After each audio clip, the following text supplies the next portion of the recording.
আমাদের ঘরে যে নিতাই গৌর রাধা মাধব আছে না, এগুলি স্বয়ং ভগবানের থেকে আরো মহিমাপূর্ণ।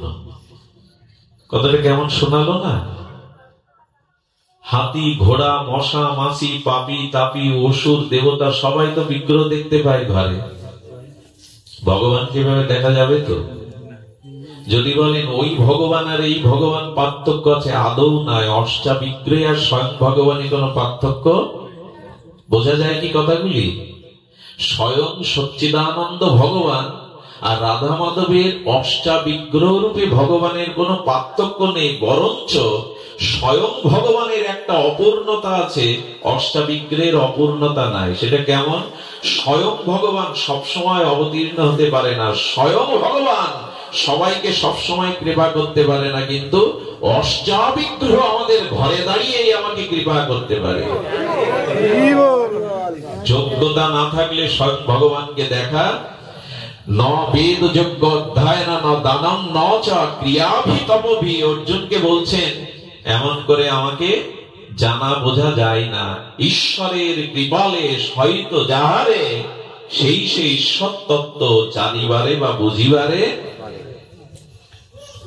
শ্রীকৃষ্ণ সবসময় অবতীর্ণ হবে। রামচন্দ্র ভগবানকে সবসময় আপনি দেখতে পাবেন, সে যোগ্যতা আমার আছে। কিন্তু রামরূপী বিগ্রহ ভগবান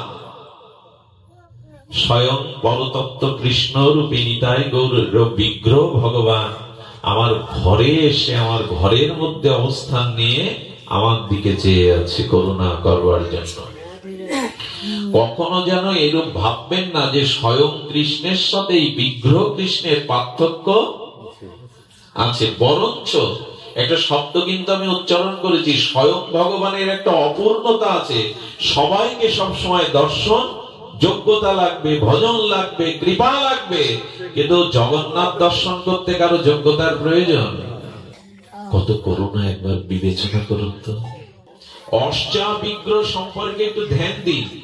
আমরা যে বিগ্রহগুলি ঘরে রেখেছি সেগুলো অষ্টা বিগ্রহ। তো ব্রহ্মা গোবিন্দের নাভি কমল থেকে প্রকট হলেন, ব্রহ্মাজি গোবিন্দের নাভি কমল থেকে প্রকট হয়ে ওনার জন্মদাতাকে এটা উনি বুঝতে পারছেন।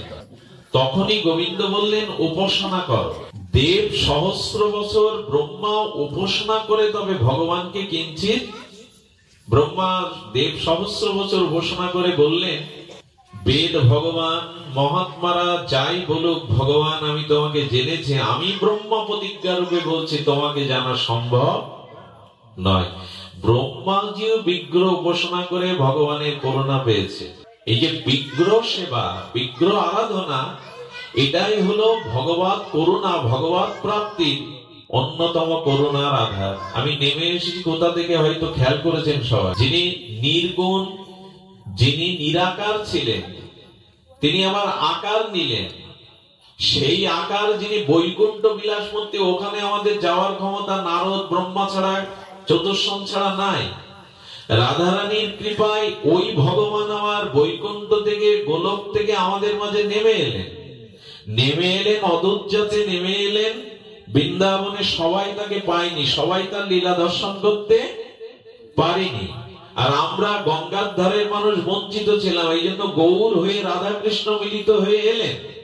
তারপরও 500 বছর আগে তার লীলা প্রকট হয়ে গেল জেনে রাধারানী বললেন তুমি আরো সহজ হও। গোবিন্দ বললেন আমি সবার হৃদয়ে প্রবেশ করলাম আত্মারূপে। বললেন জল সব কানে কিন্তু পাওয়া যায় না, তেমনি তোমাকে আত্মারূপে সবাই দর্শন করতে পারবে না, তুমি আরো সহজ হও। জীব তোমার কাছে যেতে পারবে না, তুমি জীবের কাছে যাও। জীব তোমাকে দেখবে না, তুমি জীবকে দেখা দাও। বলেন এবার অষ্টাবিগ্রহ হয়ে আমি তোমার ঘরে যাব। প্রত্যেকটি হিন্দুর ঘরে ওই যেখানে বলুন মাচার তলে কোথাও না কোথাও ঠাকুর কোন দেব বিগ্রহ আছে। আচ্ছা, এমন কোন হিন্দুর ঘর আছে যেখানে একটা পট, ছবি বা কিছু নেই? ভগবান ঘরে ঢুকে গেলেন, কিন্তু অষ্টাবিগ্রহ হতে হবে। এই কথাটি বারবার উচ্চারণ করছি, ধ্যান দিতে হবে। অষ্টাবিগ্রহ কাকে বলে? মন্ত্রের দ্বারা, মন্ত্র শক্তির দ্বারা এই পার্থিব বিকারগ্রস্ত ধাতু, যেমন মৃত্তিকা, শিলা, লৌহময়ী, মণিময়ী, মণি দ্বারা, ধাতু দ্বারা, শিলা দ্বারা, মৃত্তিকা দ্বারা, অঙ্কনের দ্বারা এই প্রপঞ্চ বস্তুগুলোকে একত্রিত করে ভগবানের মূর্তির মধ্যে বৈদিক মন্ত্র দ্বারা, অভিষেকের দ্বারা তার প্রাণ প্রতিষ্ঠা করতে হবে। ওই বিগ্রহের নামই হলো অষ্টা বিগ্রহ। বাজার থেকে কিনে এনে ঘরের মধ্যে রাখলে ওই বিগ্রহ অষ্টা বিগ্রহ নয়, যেটা আমরা 90% লোক করে বসি। বৃন্দাবনে গিয়েছিলাম, নবদ্বীপে গিয়েছিলাম, যজ্ঞ শুনতে গিয়েছিলাম, একটা পট এনে ঠাকুরের আসনে সাজিয়ে রাখলাম, এটা নয়। আচ্ছা লক্ষ্য করুন, লোহাটা আগুন না, এই লোহাতে আমি জড়িয়ে ধরছি, এটা আগুন না, কিন্তু এই লোহাটাকে অগ্নির মধ্যে, জ্বলন্ত অগ্নির মধ্যে যদি 1-2 ঘন্টা রেখে তারপরে হাত দেন, ওটাও অগ্নি নয়, কিন্তু আগুনের সাথে তদাত্ম প্রাপ্ত হয়, ওর মধ্যে অগ্নি ধর্ম প্রবেশ করেছে। ঠিক তেমনি ওই যে মণিময়ী, লেপ্য লেখ্য মণিময়ী, দারুময়ী জগন্নাথ বিগ্রহ যেমন দারু অর্থাৎ কাষ্ঠ দিয়ে নির্মিত। এটা কাঠের বিগ্রহ দেখতে লক্ষ লক্ষ লোক যায়, 30 লক্ষ লোক যায়, এটা কি কাঠ? বৃন্দাবনের আমাদের গোপীনাথ, মদন মোহন, রাধা মুরারি মোহন, এগুলি কি কাঠ, পাথর, শিলা? এই বিগ্রহের এত পূর্ণতা কেন? বলে যে বিগ্রহ আচার্য দ্বারা, বৈদিক মন্ত্রের দ্বারা তার প্রাণ প্রতিষ্ঠা করা, এই প্রাণ প্রতিষ্ঠা না করলে সে বিগ্রহ সেবা করে আপনি করো না। এই জন্য ঘরে ঘরে যাদের পট থাকুক, আঁকানো ছবি থাকুক, ওটাকে প্রাণ প্রতিষ্ঠা করতে হবে, তবেই ওটা অষ্টা বিগ্রহ হবে।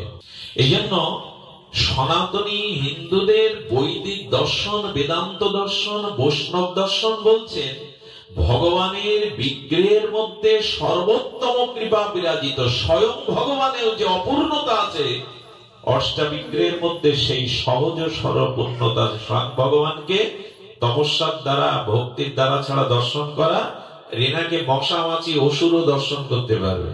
বৃন্দাবনে গেলে রাধা মুরারি মোহনের দরজা কি আপনার জন্য বন্ধ? গরু ছাগলের জন্য বন্ধ? যে যাবে মশাটাও দেখতে পাবে, মাছিও দেখতে পাবে। রাধারানী বললেন তবে বিগ্রহ রূপে ঘরে ঘরে যাও। এখন প্রশ্ন হচ্ছে, আমি প্রতিমা নও, তুমি সাক্ষাৎ ব্রজেন্দ্র নন্দন, এই দৃষ্টিতে তাকে সেবা করি কিনা, এই দৃষ্টিতে তাকে দেখি কিনা? এই দৃষ্টিতে দেখতে বলা হয়েছে। যারা বিগ্রহ থেকে কাঠ বুদ্ধি করে, শিলা বুদ্ধি করে, এরা পাষণ্ড হয়ে যায়। কথা কি বোঝা যায়? নিতাই গৌর রাধা মাধবের বিগ্রহকে যারা কাঠ প্রতিমা বুদ্ধি করে, এরা পাষণ্ড হয়ে যায়।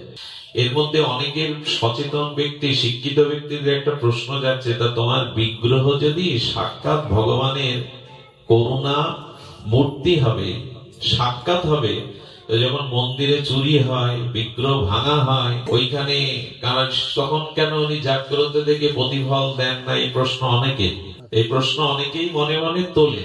তবে শুনুন, মন্দির কমিটি নিয়ে যদি দলাদলি হয়, কে কোন পদে থাকবে, মন্দিরের অর্থ যদি নয় ছয় করা হয় ব্যক্তি স্বার্থে, মন্দিরে যদি সুচারুরূপে শুদ্ধাচারে পূজা অর্চনা না হয়, তো ভগবান জাগতে বাধ্য কি আপনার জন্য? আপনি যা ইচ্ছা তাই করবেন, সেখানে ঠিকভাবে অর্চন হবে না, সেবা হবে না, শ্রদ্ধা ভক্তির উপাসনা নেই, অথচ দাবি করবেন ভগবান কেন বাধা দিল না? আপনি ঘুমিয়ে থাকলেই তো চুরি হয়। আপনি ঘুমিয়ে থাকলে কি হয়? নিজের ঘর থেকে সব চুরি হোক আপনি চান, কিন্তু কখন চুরি হয়? আপনাকে অজ্ঞান করে না হলে। আপনি দেবতাকে শ্রদ্ধার দ্বারা, ভজনের দ্বারা, শুদ্ধতার দ্বারা জাগিয়েছেন যে উনি হাতে বাধা দেবেন। বলে যে মন্দিরে জাগ্রত করা হয়েছে সেবার দ্বারা, সে মন্দিরের বিগ্রহের দিকে তাকাবারও সাহস পৃথিবীর কারো নাই। শুনুন সেই ইতিহাস। বিষ্ণুপুরের রাজা, তিনি ছিলেন সংকীর্তন আনন্দী, সংকীর্তন প্রেমী। ব্রিটিশ আমলে ব্রিটিশরা বিষ্ণুপুর আক্রমণ করতে আসলো, সেনাপতি সহ সেনারা এসে বলছেন আদেশ দিন, কিন্তু ব্রিটিশ সেনাদের কাছে আমরা তুচ্ছাতি তুচ্ছ। রাজা হাসতেন, এসে বললেন অস্ত্র ফেলে দিয়ে মন্দিরে এসো, নাট মন্দিরে সবাই ভগবানের সংকীর্তন করো। পারবো তো? এরকম বিশ্বাস বিগ্রহের প্রতি আছে তো? বিগ্রহের সম্মুখে কীর্তন করছেন 2 ঘন্টা 2.5 ঘন্টা, থামছেন না সেই কীর্তনে, আর আনন্দে মাতোয়ারা হয়ে সমর্পিত হয়ে কীর্তন করছেন। 2-3 ঘন্টা বাদে জয়ের ধ্বনি, মঙ্গল ধ্বনি দিতে দিতে প্রজাবাসীরা বলল, মহারাজ যুদ্ধে আমাদেরই জয় হয়েছে। সব সৈন্যরা অস্ত্র ফেলে দিয়ে ভগবানের সামনে কীর্তন করছে, জয় হলো কি করে? বলে একটা অদ্ভুত কাণ্ড ঘটে গেছে। কি কাণ্ড? আপনাদের পূর্বপুরুষের যে অকেজো দুটো কামান ছিল রাজ বাড়ির সামনে, একজন শ্যামল এবং কৃষ্ণবর্ণ দুটো কিশোর এসে ওই কামান ডাকিয়ে ব্রিটিশ সেনাদের হতাহত করে বিদায় দিয়েছে। আপনার জয় হয়েছে। সে কামান দুটো এখনো রক্ষা করা আছে। বলরাম এবং কৃষ্ণ বিগ্রহ অর্চন করতেন। বালাজির, ত্রিপতি বালাজির কথা শুনেছেন তো? দক্ষিণ ভারতের ত্রিপতি সাক্ষাৎ ভগবান। উনি এখনো বিশ্বের কাছে সাক্ষাৎ বিস্ময়কর ভগবান, ত্রিপতি ভেঙ্কটেশ ভগবান। ওইখানে একজন খান ওই মূর্তি ভাঙতে গিয়েছিল, সেটা আজ ইতিহাস। সেই খান গিয়ে দেখছে ত্রিপতি বালাজিকে দুগ্ধ দিয়ে স্নান করে চলে। এই বেটা মূর্খ, পাথরে দুধ ঢেলে দুধ নষ্ট করছো কেন? পূজারী হেসে বলছেন, তুমি একটু বলো না আমাদের এই ঠাকুরকে, তুমি বলে এই বেটা তোমার গায়ে দুধ ঢালছে নিষেধ করছো না কেন? যেই বলেছে এই পাথর তোমার গায়ে কেন দুধ নষ্ট করছে, জবান বন্ধ হয়ে কণ্ঠ চিৎকার করে লুটিয়ে পড়েছে, আমি কথা বলতে পারছি না, ক্ষমা করো। বলে ওর কাছে ক্ষমা চাও, এ পাথর না। কেঁদে কেটে যখন লুটিয়ে পড়লেন তখন কণ্ঠস্বর ফিরে পেলেন। যে বিগ্রহ সদাচারে, ভক্তিতে, শুদ্ধাচারে অর্চন করা হয়, ওই বিগ্রহের দিকে তাকাবার ক্ষমতা কোন অসুরের পৃথিবীতে নাই। বন্দিন নিয়ে রাজনীতি করবেন, দলাদলি করবেন, তার সেবা নেই, তার শুদ্ধাচার নেই, অথচ বলবেন সে জাগলো না কেন, রক্ষা করলো না কেন? এখনো তো দক্ষিণেশ্বরে মা ভবতারিণী আছে, কিন্তু রামকৃষ্ণ নেই যে তার সাথে কথা বলবে আর হাতে করে খাওয়াবে। বিগ্রহই আছে। এবং শুনে রাখুন, মূর্তি পৃথিবীতে কেউ তৈরি করেনি, মূর্তি স্বয়ং রূপে জগতে আছে। আচ্ছা, কুয়োটা আপনি পরিকল্পনা করতে পারেন যে আপনি বাড়ি কুয়ো খুঁড়বেন, আপনি লোকজন ডেকে আর মজুরি খাতার জনদের দিয়ে কুয়ো খনন করতে পারেন। জল আসা না আসা আপনার উপর নির্ভর করে কি? কথা বোঝা যায়? এবং 10টা বিগ্রহ যে স্বয়ং ভগবান তার প্রমাণ নেই। লবণ গোলা জল এবার সমুদ্রে যদি কিছু ছেড়ে দেন তার গায়ে কি স্বাদ থাকবে? লবণাক্ততা থাকবে তো। আগুনে যা দেন লাল কালো, সেটা কিতে রূপান্তরিত হবে? আগুনে রূপান্তরিত হবে। তবে প্রতিমাতে যদি শ্রদ্ধার সহিত প্রাণ প্রতিষ্ঠা করা হয়, শ্রদ্ধা ভক্তি করা হয়, ওই লোহময়ী, লেপ্যময়ী, লেখ্য আলেখ্য সবই ভগবানময় হয়ে যায়। সব থেকে বড় কথা, মূর্তি কেউ তৈরি করেনি, মূর্তি সবখানেই আছে। কথাটি খুব মার্মিক কথা। মূর্তি ভগবানের ছিল, ভগবত স্বরূপেই প্রকাশ হয়েছে, মূর্তি কেউ করতে পারে না। কথাটা কেমন শোনালো না? এটা 3 ফুট পাথর এনেছে একজন কালো, এসে বলছে এতে আমি শিব বিগ্রহ তৈরি করব। বললেন আপনার তো ভগবানের প্রতি বিশ্বাস নেই, ওটাই তো শিব বিগ্রহ। বলে তুমিও পাগলের মতো কি বলছো, শিব বিগ্রহ দেখতে কেমন? 3 ফুট একটা পাথরকে তুমি বলছো শিব বিগ্রহ, আমি দেখতে পাচ্ছি ওর মধ্যে শিব। বলে দেখাও তাহলে। উনি নিন আর হাতুড়ি নিয়ে শিব গড়তে গিয়ে যে অশিব অংশটা পাথর থেকে কেটে বাদ দেন, শিবকে আলাদা থেকে আনতে হলো না, ওর মধ্যেই শিব হলো। এ কথাটা একটু ভেতরে বুদ্ধিমত্তা দিয়ে বিচার করতে হবে, সবার মাথায় এটা ঢুকবে না। কাঠ দিয়েই তো জগন্নাথ বিগ্রহ তৈরি হলো না, কোথা থেকে আবিষ্কার হলো, সৃষ্টি হলো? কাঠের যে অংশটা বাদ দিলে ওটা জগন্নাথ, সে অংশ বাদ দিলেই জগন্নাথ। মূর্তিকেও তৈরি অদ্ভুত ভাবে, জল সবখানে আছে, জল কেউ সৃষ্টি করেনি, কিন্তু জলটা বরফ করা যায়, গ্লাসের মধ্যে বরফ করা যায়, চতুষ্কোণ করা যায়, ওটা আছে জলের মধ্যে, আপনি আবিষ্কার করেননি। যে পাত্রের আকার ধারণ করবে ওর মধ্যে ক্ষমতা, মুক্তিটা আছে, আমরা শুধু আবিষ্কার করতে পারি। ভগবান নেই এমন একটা স্থান দেখা, এর মধ্যে ভগবান নেই দেখা। পৃথিবীতে সব অনু পরমাণু রূপে, এই জন্য মূর্তি সবখানে আছে, ভক্তির দ্বারা তিনি তার মধ্যে প্রকাশ হন। এই জন্য সাক্ষী গোপালে আজও জানা যায় 36 কিলোমিটার পথ ভগবান পায়ে হেঁটে সাক্ষী দিতে এসেছিলেন। বিগ্রহ প্রতিমা নয়, আমাদের কাছে প্রতিমা। আমি এই লাড়ুলিতে অনেকবার আসছি, এই যে আসে যে মন্দিরটা আসতে গিয়ে পড়ে না বাম পাশে, অনেক বছর ধরে দেখছি ওখানে স্বামী প্রণবানন্দ ঠাকুরের ছবিটা কিভাবে পড়ে আছে। নাই মশারি, নাই সিংহাসন, নাই কোনো পর্দা। আপনার সন্তানকে ওইভাবে বসিয়ে রাখতে পারবেন ওখানে? হিন্দুদের দুরবস্থা হলো আজ মন্দির করছে, দামি দামি বিগ্রহ কিনে এনে বসাচ্ছে, অথচ ঠিকভাবে সেবা অর্চনা নেই। আমার মা এখানে আছেন আজ প্রায় 30 বছর, বুধাটা মন্দিরে 3 বেলা ওই ঝড় বৃষ্টি নিয়েও যান, আমাদের পরম শ্রদ্ধেয় বিকাশ ব্যানার্জি তিনি নিঃস্বার্থভাবে সেবা করে চলেছেন। মা যতটুকু পারে অসুস্থ শরীরেও যায়। মন্দির আছে কিন্তু তাকে ধূপ ধীপ দিয়ে ঠিকভাবে অর্চন করার মানুষের বড় অভাব। আর হিন্দুদের দুরবস্থা কি বলবো, বিকেল হলেই যে বৃদ্ধ মানুষগুলো আয়ুর সূর্য হেলে পড়েছে, যাদের হরিনামের মালা নিয়ে বসার করা, তারা মন্দির বারান্দায় তাস নিয়ে বসে, ওইখানেই সাংসারিক গল্প করে বসে বসে। খুব বড় মুখোশ করে বলি, ভগবান কেন নিজেকে রক্ষা করতে পারলো না, বিগ্রহ কেন? আপনি তাকে কতটুকু জাগিয়েছেন? তাকে ভগবান মনে করলে ওইভাবে ফেলে রাখতে পারেন? আপনি দুতলায়, আপনি টিনের ঘরে থাকেন, আপনার সুরক্ষা খাট পালঙ্ক আছে, শীতের বস্ত্র আছে, ভগবানকে দেব দেবীকে। আরো দুরবস্থা পশ্চিম বাংলায়, রাস্তা পুজো করলো কয়েকদিন খুব, তারপরে বিগ্রহগুলো কিভাবে রাস্তার পাশে দোলা বালিতে বৃষ্টিতে ফেলে রাখা হলো। এটা কত বড় আমাদের অবিবেচকের মতো ফলপ্রসূ এই কাজগুলো। পাথর নন উনি, কাঠ নন। আমি কোটি প্রমাণ দিতে পারি আপনাদের শাস্ত্র থেকে।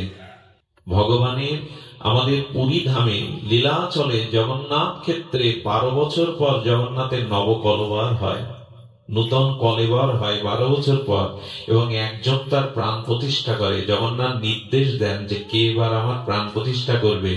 যিনি প্রাণ প্রতিষ্ঠা করেন তিনি 1-2 মাসের বেশি বাঁচেন না, কারণ ওই প্রাণটাই জগন্নাথ নিয়ে নেয়। ঘরে যে নিতাই গৌর আছে না, একে অভিষেক করে প্রাণ প্রতিষ্ঠা করে অর্চন করুন, নাহলে অর্চন কোটি জন্মেও ফলপ্রসূ হবে না। বিগ্রহটাকে অষ্টা বিগ্রহ করে সেবা করতে হবে। প্রতিমা নও তুমি সাক্ষাৎ ব্রজেন্দ্র। ছোট বিপ্র বলছে সাক্ষী দিতে চলো, গীতায় বলেছে তুমি সাক্ষী স্বরূপ। গোবিন্দ দেখছেন ছোট বিগ্রহকে, বলছেন বিগ্রহ রূপে, ভগবান কি কখনো পায়ে হেঁটে সাক্ষী দিতে যায়? ছোট বিপ্র হেসে বলছেন সরলতায় বিশ্বাসে, যে কথা বলতে পারে সে হাঁটতেও পারে। তুমি কথা বলেই ভুল করে বসেছো, যে কথা বলে সে হাঁটতে পারে, চলো। ভগবান দেখছেন এই সরল ভক্তটা 36 কিলোমিটার পথ না খেয়ে এসছে। গোবিন্দ তখন বললেন এত দূর হেঁটে যাব, তখন তো যানবাহনের ব্যবস্থা নয়, তুমি আমাকে একটু ভালো করে পেট পুরে খাইয়ে নাও, এত দূরে হেঁটে যাব। খাবেন কি ভগবান? খাওয়াবেন ভক্তকে। তাই বললেন 5 পা চাউলের অন্ন ব্যঞ্জন রেঁধে আমাকে ভোগ লাগিয়ে দাও। সেটা ভক্তকে পাওয়ালেন, আর ভগবান পিছে পিছে ছুটছেন। আমাদের বৃন্দাবনের যে গোপীনাথ, মদন মোহন, একটু অবাক হতে হয়, সাক্ষাৎ বিগ্রহ মদন মোহন। একবার শ্রীনাথজি খেলা করছে গোবিন্দ দাসের সাথে, শ্রীনাথজি খেলা করছে, তো ড্যাঙ্গুলি খেলাটা উঠে গেছে, ছোটবেলায় আমরা খেলতাম। তো ড্যাঙ্গুলি খেলতে খেলতে প্রথম শ্রীনাথজি খেলছে, বিগ্রহ থেকে বেরিয়ে সখা রূপে খেলা করছে গোবিন্দ দাসের সাথে। এবার গোবিন্দ মানে শ্রীনাথজির খেলার পালা যখন গোবিন্দ দাসের আসবে, তখন মন্দিরে রাজভোগের ঘন্টা পড়েছে। শ্রীনাথজি বলছেন রাজভোগ খেতে চললাম, আর তোমার সাথে এখন খেলা হবে না। বলছে তুমি খেলায় আনন্দ দিলে আমাকে খাটিয়ে নেই, কারণ আমার বেলায় তুমি পালাচ্ছ। লাঠি নিয়ে তাড়িয়েছে ভগবানকে। আরে তুমি আমার আনন্দ বঞ্চিত করে তোমার পাট মিটে গেছে, তুমি চলে যাচ্ছ। তাড়িয়েছে, দৌড়ে গিয়ে মন্দিরের ভিতর লুকিয়েছে শ্রীনাথজি গোবর্ধনে। ওখানে আমাদের বিট্টলনাথ গোসাইজি বলছেন, আরে তুমি আসনে বসে সাক্ষাৎ বিগ্রহ তো কথা বলতে, রাজভোগ পাও। বলে ভয়ে কখনো রাজভোগ পাওয়া যায়? বলে তোমার আবার ভয় কি? বলে লাঠি নিয়ে দাঁড়িয়ে আছে দরজার ভেতরে, আসতে পারছে না। বলে ভয়ে রাজভোগ পাওয়া যায়, আগে ওর সাথে আমার বিটমাট করে দাও, তারপরে রাজভোগ খাবো। শ্রীনাথজি গোবর্ধনে এখনো আছে সেই বিগ্রহ। বিট্টলনাথ দেশে বলছেন, গোবিন্দ ও তো তোমার সখা, এক কাজ করো, এখন রাজভোগ খেতে দাও, মিটিয়ে নাও গলাগলি করে, এরপরে যখন খেলতে আসবে তখন তোমাকে আগে অগ্রাধিকার দিয়ে, ওই যে কি ছুটতে হয়, ও ছুটবে তুমি খেলবে। হাতে হাত দিয়ে গলায় নেওয়ার পরে খেতে বসলো। পাষাণ নয়। উত্তর ভারতে এক শিব বিগ্রহ আনতে গিয়েছিলেন ঔরঙ্গজেব, সেনা পাঠিয়েছিলেন মোগল আমলে। 21 জন সেনা এসেছিল ওই শিব বিগ্রহকে নিতে। কি বলবো আপনাদের, 21টা শিব বিগ্রহের ছিদ্র থেকে 21টা ভ্রমর এসে ওই 21 জনকেই মেরে ফেলেছে। ভগবানকে ভগবান জ্ঞান করে সেবা করুন, ওর চোখের দিকে তাকাবারও সাহস কারো হবে না। আমরা ভগবানকে বিগ্রহ রূপে রেখে নিগ্রহ করছি, অত্যাচার করছি। কত কষ্ট হয় যখন দেখি যে মাকড়সার জাল ধুলাবালিতে পড়ে আছে, না আছে সিংহাসন, না আছে ভগবানের শয়ন দেওয়ার ব্যবস্থা, না আছে তাকে জাগানো। আমাদের ঘরগুলো অভিশপ্ত কেন, সংসারগুলো অভিশপ্ত কেন? ঘরে ভগবানকে স্থাপন করতে আমরা, মহাপ্রভু বলেছিলেন অনাচার ছেড়ে কৃষ্ণের সংসার করো, সংসারও বাঁচবে, তুমিও বাঁচবে, তোমার সন্তানাদিও সৎ চরিত্রবান হবে, তাদের হাতের পিণ্ড তর্পণ দ্বারা তোমার পূর্বপুরুষের উদ্ধার হবে। সংসারটা কৃষ্ণের করো, ভজনের করো, অভিশাপের করতে আজকে তো চলছে সংসার পৃথিবীতে। যদি আমি গতকাল বলছিলাম, প্রসঙ্গটা ধ্যান দিয়ে লিখে রাখুন, 1985 থেকে বর্তমান 2025 এই সময়টার মধ্যে পৃথিবীর সব থেকে বড় সমস্যা হলো অর্থনৈতিক সমস্যা, রাজনৈতিক শিক্ষাগত সমস্যা নয়। সমস্যা একটাই, এই সময়ের মধ্যে যে আমাদের নূতন প্রজন্ম এসেছে, যে নূতন সন্তানাদি এসেছে, এদেরকে আমরা আদর্শ চরিত্রবান ভগবত মুখে আধ্যাত্মিক মুখী করাটাই সব থেকে কঠিন হয়ে দেখা দিয়ে। টাকা আয় করা কঠিন না, বাড়ি গাড়ি করা কঠিন না, রাজনৈতিক নেতা হওয়াও কঠিন না, সোনা দিয়ে পৃথিবী মুড়িয়ে দিতে পারেন, কিন্তু আপনার বংশধর, আপনার উত্তর পুরুষগণ যদি আদর্শ চরিত্রবান ধার্মিক না হয়, সোনার লঙ্কার মতো জ্বালিয়ে পুড়িয়ে নির্বংশ করে দেবে রাবণের মতো। দুর্যোধনের দিকে তাকিয়ে দেখুন, কোন হিন্দুর ঘরের মায়েরা সন্তানের নাম দুর্যোধন রাখে না, অর্জুন রাখে, যুধিষ্ঠির রাখে। ভাই ভাইকে সামনে দিকে ব্যাসদেব বললেন, সন্তানাদি যদি মানুষ না করতে পারো, আদর্শ সৎ চরিত্রবান না করতে পারো, উত্তর পুরুষ না করতে পারো, তবে কৌরবদের দিকে তাকিয়ে দেখো, দুর্যোধনের দিকে তাকিয়ে, এরা পিতার সামনে, মায়ের সামনে, গুরুর সামনে দ্রৌপদী শাড়ি ধরে টানবে, এরা পরস্ত্রীর প্রতি কামুক দৃষ্টি দিয়ে বংশকেই ধ্বংস করবে। এর এক অসৎ চরিত্র সন্তান যদি তোমার বংশে থাকে, 21 কুল পূর্ব পুরুষকে স্বর্গ হতে নরকে নামাবে। পৃথিবীর সব থেকে কঠিন এখন সন্তান দিগকে আদর্শ চরিত্রবান করে গড়ে তোলা, যেটা সম্ভব হচ্ছে না। বাড়ি গাড়ি করে কি করবেন, টাকা জমিয়ে কি করবেন? সন্তানাদির যদি মানুষ না করতে পারেন, চরিত্রবান আদর্শবান আধ্যাত্মিক না করতে পারেন। প্রহ্লাদকে বলছেন, প্রহ্লাদ, সৃষ্টির পরে কেবল 3 পুরুষ এসেছিল প্রহ্লাদের, এখনো 17 পুরুষ আসতে বাকি। নৃসিংহদেব বললেন, প্রহ্লাদ তুমি আমার ভক্ত, তাই কথা দিলাম আগামীতে তোমার 21 কুলকে আমি আত্মসাৎ করব, তাদের আমি চরণে স্থান দেব। যে কুলে একজন বৈষ্ণব জন্মায়, একজন ভক্ত চরিত্রবান সন্তান জন্মায়, সে ছেলে হোক মেয়ে হোক, তার 21 কুল নরকেও থাকলে উদ্ধার হয়ে ভগবত ধামে ফিরে যায়। বিপরীত হলে 21 কুলকে নিচে নামায়। পৃথিবীর সব থেকে কঠিন সময় এই 2025 আর 1985, এর মধ্যে যারা জন্ম নিচ্ছে আমরা তাদেরকে খুব আদর্শ। আজ বিবেকানন্দ একজনও আসছে না, প্রণবানন্দ একজনও আসছেন না, আজকে ঠাকুর অনুকূল চন্দ্র আসছেন না। এর কারণ পরিবারগুলো অধর্ম বিভাবাদ। যে পরিবারে ভজন নেই, সাধন নেই, আদর্শ নেই, উপাসনা নেই, সেই অধর্মের দ্বারা পুরুষগুলো পথহারা হয় আর স্ত্রীগুলো দুষ্ট হয়। আর স্ত্রী যদি দোষে দুষ্ট হয়, সতীত্ব থেকে তারা ত্যাগ হয়ে আসে, আর পুরুষ যদি অধর্মকে আশ্রয় করে, বর্ণ সংকরের দ্বারা সেই বংশে যারা জন্মায় তাদের দ্বারা তর্পণ পিণ্ড প্রীতি পুরুষের কল্যাণ হয় না। অর্জুন গীতাতে এই কথাটি স্পষ্ট করে বল। সংসারগুলোকে আমরা কি করেছি? শুদ্ধ ভজনশীল বৈষ্ণবের দুয়ারে গিয়ে, ঘরে গিয়ে দেখবেন কি সুন্দর করে ঠাকুরকে তারা রেখেছে। ঘরে যদি ভগবান না থাকে তো অভিশাপ ঢুকবে, প্রতিটা ঘর চলবে কেন? লঙ্কার সোনার রাবণ পুরীও ধ্বংস করতে পারে একজন রাবণ, কৌরবদের ধ্বংস করতে পারে একজন দুর্যোধন। কি হবে সোনার লঙ্কা করে?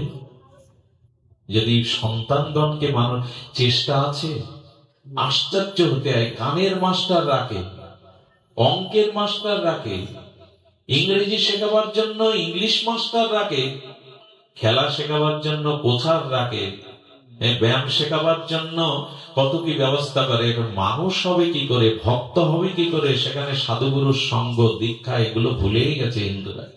এই জন্য সন্তান দিগকে যদি আদর্শবান না করতে পারেন, উত্তর পুরুষগণকে যদি তবে বর্ণ সংকরের দ্বারা দুষ্টা স্ত্রী সুবর্ণ সংকরা, অর্জুন বলছেন ভগবান পুরুষের মধ্যে যদি অধর্ম জেগে যায়, নারীগুলো যদি দুষ্ট বুদ্ধি সম্পন্ন সতীত্ব থেকে তারা সরে আসে, তখন বর্ণ সংকরের দ্বারা যে সন্তানদের জন্ম হবে তাদের তর্পণ পিণ্ড ক্রিয়ার তারা অধিকারী নয়, ওই বংশকেই নরকে ডোবাবে। সতর্ক হয়। অর্থ রোজগার করা জীবনের সার্থকতা না, বাড়ি গাড়ি করাটাই বড় ক্ষমতা প্রতিষ্ঠা পাওয়াটাই যদি বংশে উত্তর পুরুষ থেকে যেতে পারেন। সবার সন্তান কিন্তু সাধুর সন্তানও যে সাধু হবে এমন নয়। প্রহ্লাদের সন্তান হলো বিরোচন, ভগবত বিমুখ, কিন্তু ক্ষমা পেয়ে গেলেন এক প্রহ্লাদের কারণে। গোবিন্দ তাকে মানলেন না। একজন ভক্ত যদি যে কুলে জন্মাবে তার 21 কুলকে গোবিন্দ আত্মসাৎ করে নেবে। এই মঙ্গলের দিকে দৃষ্টি আছে, কিছু মনে করবেন না। সন্তান জন্মদান বিবাহোত্তর জীবনে স্বামী স্ত্রীর জীবনে একটা তপস্যা সাধনা, সেদিকে কারো লক্ষ্য নেই। সন্তান জন্ম যদি কামের দ্বারা হয় তারা দুর্যোধন হবে, আর যদি তপস্যার দ্বারা ধর্মের দ্বারা হয় তারা হবে অর্জুন যুধিষ্ঠিরের মতো। দুটোকে সামনে রেখে ব্যাসদেব দেখাচ্ছেন কামর সন্তান আর ধর্মজ সন্তান। সাধনার দ্বারা একটা সন্তানকে জগতে আনো। আমাদের বিষ্ণুচরণ ভূয়া মা সারদা দেবী আমাদের জাতির গর্বের হিন্দু জাতি সংগঠক, শিবকল্প অবতার স্বামী প্রণবানন্দের মার বাবা। এইদিকে দৃষ্টি দিন। সন্তানদের যদি মানুষ করে না তুলতে পারেন, অর্জুনের ওই কথাই কিন্তু বর্ণ সংকরের দ্বারা কুল ধ্বংস করে ফেলবে তারা, পরলোক ধ্বংস। একজন স্বর্গে বসে কাঁদছেন, দেবতারা বলছেন এখানে কাঁদার জায়গা না, এখানে আনন্দের জায়গা। বলে যেসব সন্তান রেখে এসছি তাদের অত্যাচারে অচিরেই আমার 21 কুল স্বর্গ থেকে নরকে পতিত হবে, তাই কাঁদছি। কাঁদে রেখে এসছি। আরেকজন নরকে বসে হাসছে। হাসছো কেন? যে সন্তান রেখে আসছি তারা বৈষ্ণব হয়েছে, দীক্ষা শিক্ষা নিয়ে ভগবানের ভজন করছে, অচিরেই নরক থেকে তারা আমাকে উদ্ধার করবে। উনি নরকে বসে হাসছে। পৃথিবীতে সব থেকে বড় অবদান, সব থেকে বড় প্রাপ্তি একজন সন্তানকে। আমার সাথে যে প্রেমানন্দ, ধনঞ্জয়, এরাও তো কোনো মায়ের গর্ভে এসেছে। এই ছেলেগুলো প্রসাদ বুঝিয়ে জীবনে কত চেষ্টা করছে ভগবান মুখে। আর আপনাদের দিকে যখন দেখি, একজন যখন তার সন্তানকে কাছে নিয়ে ভজনে আসে, সাধু সঙ্গে আসে। আমাদের হিন্দুদের দুরবস্থা আমি দেখেছি, কুমারী মেয়েকে সাজিয়ে গুজিয়ে দাদা বাবু বোনাইয়ের সাথে থিয়েটারে সিনেমা পাঠায়, অথচ ভাগবত আসলে পাঠায় না। এই জাতির দুর্দশা কোথা থেকে শুরু হয়েছে? পরিবারটাই পচে গলে নষ্ট হয়ে গেছে। আর কি বলা হয়? বলা হয় সকাল সন্ধ্যা জল মিষ্টি দেই। আমাদের কাছে ঘরে ভগবান মানে সকাল সন্ধ্যা জল মিষ্টি। এই শব্দটা কে আবিষ্কার করেছে আমি জানি না। এই হলো উপাসনা, জল মিষ্টি দেওয়া। তেলা পোকার খাদ্য ওই চিনিগুলো কাঁচের বইনে রাখে, ওইগুলো এটা ভগবত উপাসনা বলে? পারবেন? নিজের ঘরে কোন মানুষকে ওইভাবে রাখতে পারবেন? শয়ন নেই, উত্থান নেই, শীতের বস্ত্র নেই, তার আরাধনা নাই। এই জন্য একটু সতর্ক বার্তা দিয়েছেন অর্জুন প্রথম অধ্যায়ে, যে পুরুষ যদি অধর্মমুখী হয়, নারী যদি ধর্ম থেকে আদর্শ থেকে চ্যুত হয়, আর কামনার দ্বারা যেসব সন্তান জন্ম দেবে তারাই সেই 1985 থেকে 2025 সারা বিশ্বের এখন সব থেকে বড় চিন্তার কারণ। বর্তমান প্রজন্ম আদর্শমুখী আমরা করতে পারছি না। এখানে কোনো যুবক নেই, কোনো যুবতী নেই। তারাই তো আগামী দিনে পিতামাতা হবে, এগুলো তাদের জানার দরকার। কিন্তু আমরা বিশেষ করে সনাতনীরা তাকে জাগাতে পারিনি। আমি ভগবানের কৃপার কথা বলছিলাম। এই বিগ্রহকে যদি আপনি অর্জন করেন, বিগ্রহের প্রাণ প্রতিষ্ঠা করে, তবে এই সংসারের কুলমালিক স্বয়ং গোবিন্দ তিনিই রক্ষা করবেন। আপনি দেখুন, বলি এক সময় নারদ গেছেন বৈকুণ্ঠে, গিয়ে দেখে লক্ষ্মী দেবী বিরস বদনে বসে আছে। মা, তোমার তো বিরস বদন মানায় না। বলে আর বিরস বদন? নারদ এখন চোখের জল, কেন মা, কি হয়েছে? বলল নারায়ণ আর বৈকুণ্ঠে আসছে না, কোথায় গেছে আর আসে না। নারায়ণ না থাকলে লক্ষ্মী শান্তি পাবে? তখন বলছেন মা, নারায়ণ কোথায় আছে আমি জানি, নারায়ণকে একজন বেঁধে রেখেছে, উনি আর তোমার এখানে কোনোদিনই। কোথায়? বললেন পাতাল সুতলে রাজা বলি তার দুয়ারে দাঁড়ি করে ভগবানকে বেঁধে রেখেছে। একবার চিন্তা করতে পারে, ভগবানকে দান দিয়েছিল তো, ত্রিপাদ জায়গা দিয়েছিল মাথায়, এই দানের কারণে ভগবান এত সন্তুষ্ট হয়েছে, বললেন তোমার দুয়ারে আমি দাঁড়ি হয়ে। লক্ষ্মী বলছেন নারদ ফিরিয়ে এনে দাও। বললো মা, আমার কাজ না ওটা, তোমাকে আমি একটা বুদ্ধি শিখিয়ে দিতে পারি, তাহলে যদি আসে নারায়ণ, নাহলে জীবনে কখনো আসবে না। ওই বুদ্ধিটা দাও। বলে বলি বড় দানবীর, দান করতে ভালো, দানের কারণেই তো ভগবান তার দুয়ারে দাঁড়িয়ে হয়ে আছে। তুমি এক কাজ করো, সামনে রাখি পূর্ণিমা আসছে, শ্রাবণ রাখি পূর্ণিমা, এদিন ভাইদেরকে রাখি পরায়, তুমি ভালো একটা রাখি নিয়ে বোন হয়ে বলির হাতে পরিয়ে দাও। লক্ষ্মী দেবী গিয়ে ওই অপূর্ব রূপ মাধুর্য নিয়ে আর দাদা বলে ডেকে রাখি পরিয়ে দিলেন। এত সন্তুষ্ট হয়ে বললেন বোন কি চাই তোমার? বলে আমার মাথায় হাত দিয়ে বলো দাদা, আমি যা চাই তো দেবে। হ্যাঁ, আমি আমার সামর্থ্য থাকলে দেব। বললেন তোমার দুয়ারে যে দাঁড়িয়ে আছে ওকে দাও, ওকে আমায় দাও। তখন বলছেন ওকে আমি দিতে পারবো না, সবকিছু দেবো আমি, সব নিজেকেই, ওকে দিতে পারবো না। তখন বলছে তুমি কি বললে? বলে লক্ষ্মী দেবী বলে ও তো আমার নাথ, ও তো আমার নাথ। বলি তখন বলছে তোমার নাথ হতে পারে, আমার প্রাণও নাথ, আমি প্রাণ চলে গেলে বাঁচবো না। নারদ নারায়ণ নারায়ণ বলতে সব কাজের গোড়া তো উনি, বাঁধানো উনি, ছাড়ানো উনি। এসে বলতেন আমি একটা বিচার করি, আচ্ছা ভগবানের এক একটা অক্ষরে এক একটা মহিমা আছে। লক্ষ্মী দেবী নাদ বলেছেন, নাদ অক্ষরটা 2 অক্ষর, তাই তো? এক এক অক্ষরে 2 মাস যদি ধরি, 12 মাসে 1 বছর। তো এক এক অক্ষরে যদি 2 মাস ধরি, তো নাদ অক্ষরটা 2 অক্ষর দিয়ে তৈরি। তো সেই নাদ অক্ষরে 4 মাস লক্ষ্মী দেবীর বৈকুণ্ঠে থাকবে, আর তুমি প্রাণনাথ বলেছে অক্ষরটা 4 অক্ষরের, অর্থাৎ 8 মাস তোমার এখানে থাকবে। এই বিচার আমি করে দিতে পারি। লক্ষ্মী দেবীও তাই মেনে নিলেন। চিন্তা করতে পারেন, ভগবানকে ভালোবাসলে ভগবান আপনার দুয়ারে দাঁড়িয়ে হয়ে বন্দী থাকে। ভক্তাধীন ভগবান, একটু ভালোবাসুন তাকে। সংসারকে ভালোবেসে, কুটুম্ব আত্মীয় স্বজনকে ভালোবেসে কি পেয়েছেন আমি ব্যাখ্যা দিতে পারবো না, সেটা আপনি নিজে ভালোই বুঝেছেন। সারা জীবন যাদের ভালোবেসেছেন তাদের কাছ থেকে কি পেয়েছেন। যাকে ভালোবাসলে জীবন না, ইহকাল পরকাল না, সর্বত সুন্দর আনন্দময় কল্যাণময় হয়, তাকে ভালো না বাসলে বড় ভুল হয়ে যাবে। আমি একটা কথা বলি, মীরা রানী হয়েছিল। মীরা রানী নয়, রাজরানী হলেন মীরা, কিন্তু স্বামী ভগবানমুখী হলেন না। সাধু সঙ্গ মীরাকে করতে দেবে না। আচ্ছা, কোন স্বামীরা স্ত্রীকে ভগবানমুখী হতে দেয় না জানেন? হতে গেলে একটা সমস্যা আছে স্বামীদের। সমস্যা, সারা দিন ধরে ভজন করবে তো আমার সেবা কে করবে, আমার দিকে কে দৃষ্টি দেবে? আর ভজন করলে তো ওর ভোগ বাসনা কত বড়। মানুষের ভেতরে ভোগ প্রবণ থাকলে অনেক স্বামী তার স্ত্রীকে ইষ্টমুখী হতে দেয় না। এর বিপরীত আছে অনেক স্ত্রী। দয়া করে বলবো যে শাস্ত্র বলেছেন, বারবার বলেছেন যে দেখুন, মীরা এই প্রতিকূলতার মধ্যে দিয়ে রানাকে, রাজরানীর পথ ত্যাগ করে ভিখারিণী মীরা ব্রজের পথে পথে গোবিন্দকে গাইতে লাগলো, গিরিধারী লালকে। কতটুকু ত্যাগ করেছে আপনি আমি ভগবানকে পাবো বলে। কেউ যদি ভজন পথে না আসে, তাকে অনুরোধ করুন, ভগবানের কাছে কান্নাকাটি করে তার জন্য প্রার্থনা করুন। মারামারি ঝগড়া করতে যাবেন না। তারপরেও যদি না ফেরে, এবার নিজের পথ দেখুন। সংসারের দিকে চেয়ে থাকলে কিন্তু ওরা একদিন আপনার দিকে চাইবে না। যে কথা প্রতিবারই বলি, শ্মশানের কলসি ভেঙে কিন্তু বলবে ওদিকে আর ফিরে তাকিও না।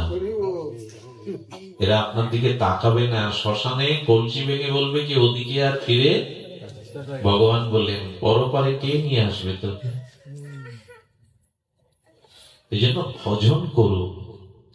ভগবান বিগ্রহ রূপে, আমাদের অষ্টাবিগ্রহ রূপে ঘরে ঘরে এসেছে, তাকে একটু সেবা করুন।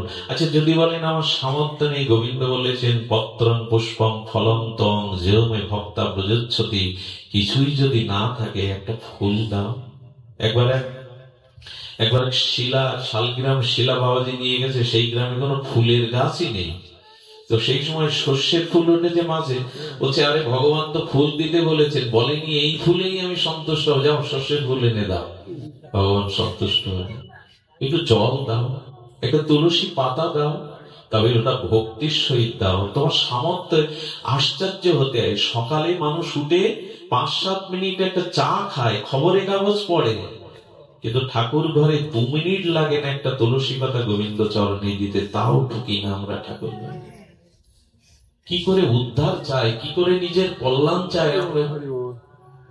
রোগ শোক যন্ত্রণায় আজকে প্রতিটা সংসার দাবাগ্নির মতো জ্বলছে। মহাপ্রভু বললেন কৃষ্ণের সংসার করনি বলেই আগুন জ্বলছে, তাকে ভালোবাসনি বলেই ঘরে ভালোবাসা নাই, তাকে আপন করনি বলে এই জগতে কারো কাছে আপন হতে তুমি পারবে না। ভগবানকে ভালোবেসে দেখো, জগৎ তোমায় চাইবে, জগৎ তোমায় ভালোবাসবে। আমাকে ভালোবাসা দিলে তার কোটি ভালোবাসা আমি তাকে ফিরিয়ে দিই। এখানে আমাকে দেখতে কেউ আসেননি, আমার গুণমহিমার কারণে এখানে আসেননি। এসেছেন কেন জানো? বাবা, তোমার মধ্যে দুটো কৃষ্ণ কথা বেরোচ্ছে বলে ধোলায় বসে আছি এখনো।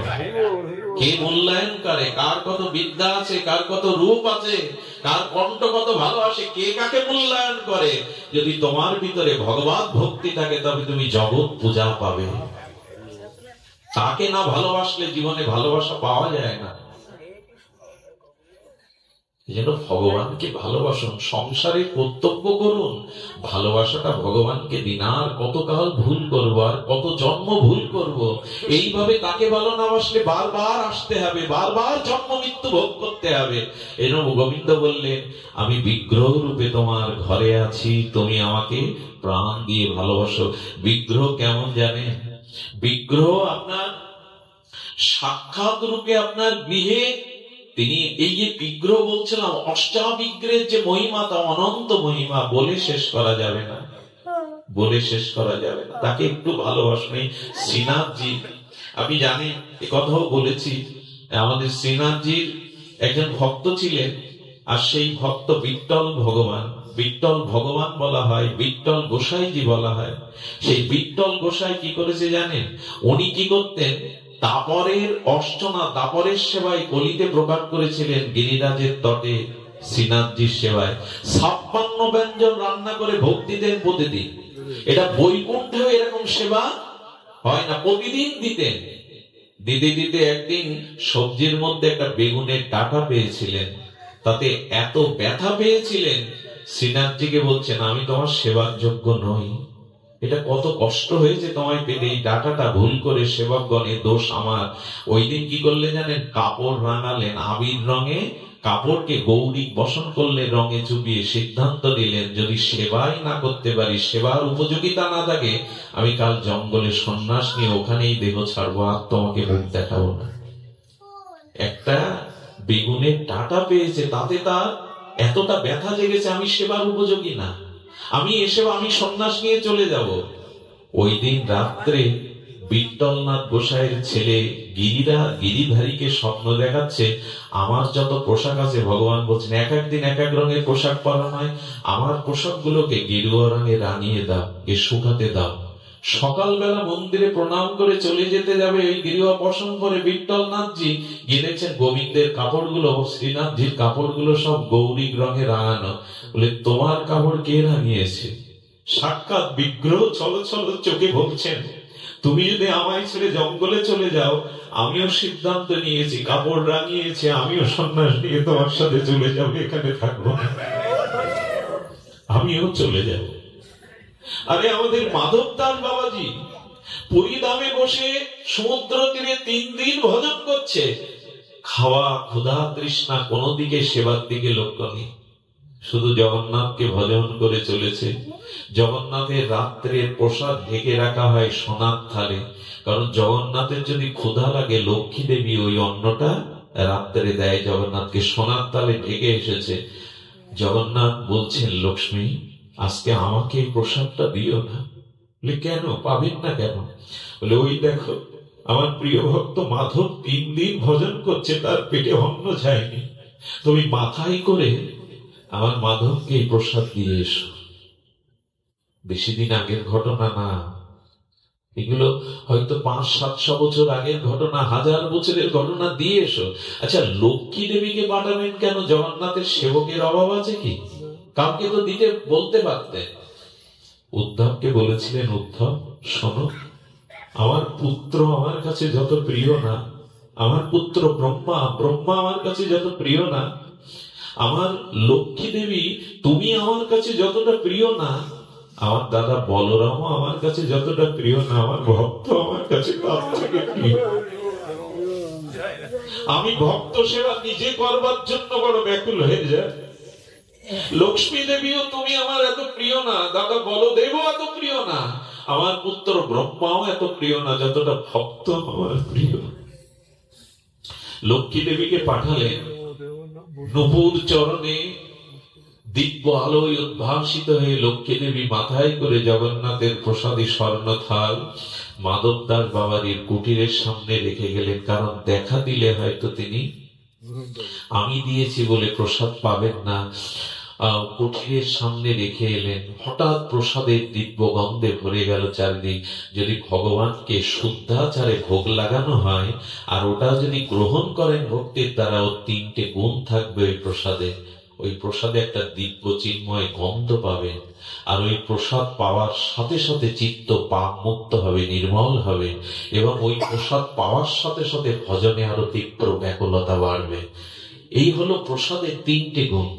শুধু ভোগ লাগালেই প্রসাদ হয় না, যদি শুদ্ধাচারে শুদ্ধ ভক্তিতে লাগানো হয়, ওই গন্ধে হঠাৎ করে দেখছেন এত দিব্য প্রসাদ।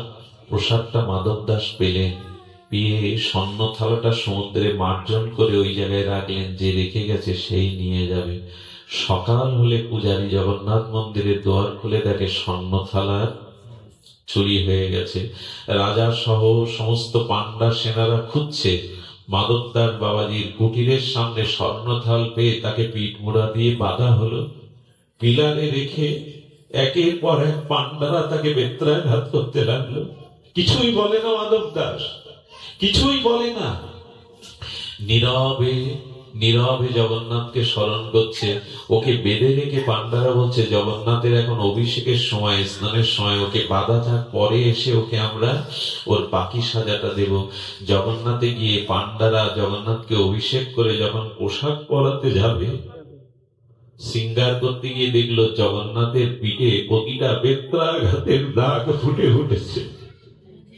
পান্ডারা জগন্নাথকে জড়িয়ে ধরে বলছেন, কে তোমার সিংহে আঘাত করলো? জগন্নাথ বললেন, একটু আগে তো তুমি মারলে, তোমরাই মারলে আমাকে।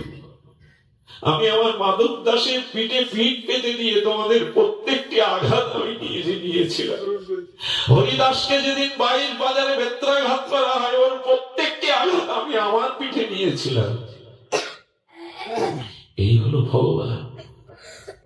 পান্ডারা মাধব দাস বাবাজিকে গিয়ে ক্ষমা চাইছেন, বাবা ক্ষমা করে। একদিন শীতে শুয়ে আছেন মাধব দাস, জগন্নাথ মন্দির থেকে বেরিয়ে নিজের শালটা চাদরটা ওর গায়ে ঢাকা দিয়ে আসে।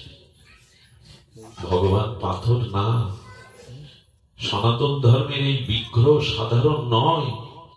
গোবিন্দ গোপীনাথ মদন মোহন সাধারণ নয়।